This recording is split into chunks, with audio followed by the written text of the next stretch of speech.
അങ്ങനെയുള്ള ഒരു ഐക്യമല്ല നമുക്ക് വേണ്ട ഐക്യം. അത് ഇന്ന് രാവിലെ ഞങ്ങൾ മുസാവറ ചേർന്ന് ആ ഐക്യത്തിൻ്റെ രൂപവും ഭാവവും നിങ്ങളോട് പറയാൻ ഞങ്ങൾ ഒരു പ്രമേയം തന്നെ പാസ്സാക്കിയിട്ടുണ്ട്. ഇൻഷാ അല്ലാഹ് അത് നിങ്ങളെ വായിച്ച് കേൾപ്പിക്കും. ഐക്യത്തിന് നമുക്കൊരിക്കലും എതിരില്ല.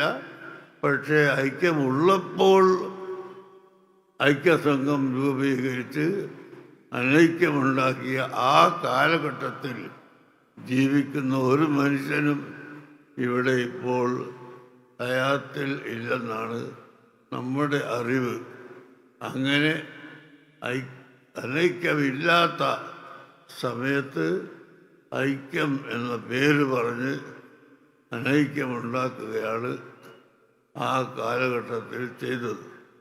1300 കൊല്ലം വരെ നിരാക്ഷേപം അംഗീകരിച്ചും ആചരിച്ചും വന്ന പല നടപടികളെയും ചോദ്യം ചെയ്ത് അല്ലാഹു തആല കഠിനമായി വിരോധിച്ച പലിശ, അത് വാങ്ങാനുള്ള ഹീലത്തു റിബ എന്ന പേരിൽ ഒരു പുതിയ സംഘടനയുണ്ടാക്കി.